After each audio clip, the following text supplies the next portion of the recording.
तर इकडे रत्नागिरी सिंधुदुर्गमधून सुद्धा नारायण राणे आज आपला उमेदवारी अर्ज भरणार आहेत आणि कोकणामध्ये राणे विरुद्ध विनायक राऊत असा सामना रंगणार आहे। तर तिकडे सांगलीमधून सुद्धा चंद्रहार पाटील आपला उमेदवारी अर्ज भरणार आहेत आणि सांगलीमध्ये विशाल पाटील यांनी बंडखोरी केल्यानं आता तिरंगी लढत तिथं पाहायला मिळणार आहे, तेव्हा त्यांच्या सुद्धा या भूमिकेकडे निश्चित विशेष लक्ष लागून राहिलेलं असेल।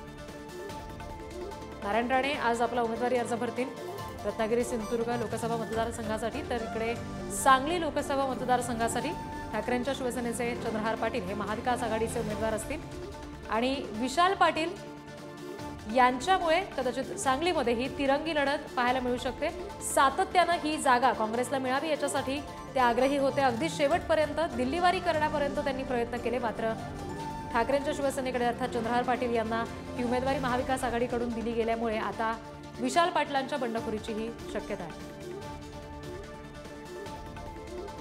तर या दोन्ही लढती खरं तर इंटरेस्टिंग आहेत, रत्नागिरी सिंधुदुर्ग आणि सांगली, कारण अर्थात या दोन्ही ठिकाणी एकीकडे महायुतीचा कस लागणार आहे आणि दुसरीकडे महाविकास आघाडीचा कस लागणार आहे।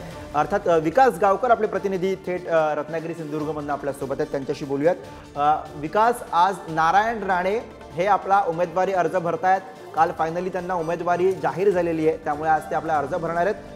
कशी ताकद दाखवण्याचा प्रयत्न आज या निमित्तानं, उमेदवारी अर्जाच्या निमित्तानं नारायण राणे यांचा असणार आहे आणि त्यासाठी कशी तयारी झालेली आहे?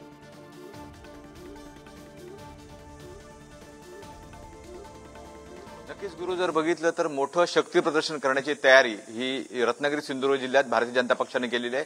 भारतीय जनता पक्षाच्या वतीनं नारायण राणे हे आज उमेदवारी अर्ज दाखल करतात आणि सिंधुदुर्ग आणि रत्नागिरी हा दोन जिल्ह्यांचा मिळून हा मतदारसंघ आहे। मोठ्या प्रमाणात कार्यकर्ते आहेत ते रत्नागिरीकडे जाऊ लागलेले आहेत। सिंधुदुर्ग जिल्ह्यातून सुद्धा गाड्या रत्नागिरीच्या दिशेने जाऊ लागलेल्या आहेत। मोठं शक्ती प्रदर्शन करण्याची तयारी एकूणच जर बघितलं तर भारतीय जनता पक्षाने केलेली आहे आणि नारायण राणे हे दुपारी अर्ज दाखल करणार आहेत। तर त्यापूर्वी पालकमंत्री असतील सिंधुदुर्ग जिल्ह्याचे रवींद्र चव्हाण, त्याचबरोबर उदय सामंत आहेत, नितेश राणे आहेत, निलेश राणे आहेत, दीपक केसरकर आहेत, त्याचबरोबर जे इच्छुक होते ते किरण सामंत असतील, त्याचबरोबर प्रमोद जठार, अशी सगळी मंडळी, दिग्गज मंडळी या अर्ज दाखल करताना त्या ठिकाणी असणार आहेत। त्याचबरोबर उमेदवारी अर्ज दाखल करण्यापूर्वी रत्नागिरीमध्ये एका सभेचं सुद्धा आयोजन करण्यात आलेलं आहे आणि या ठिकाणी सभा झाल्यानंतर अगदी रॅलीने नारायण राणे हे जाणार आहेत आणि राणे जर बघितलं तर 2014 नंतर अशा पद्धतीने प्रथमच निवडणुकीच्या रिंगणात उतरत आहेत।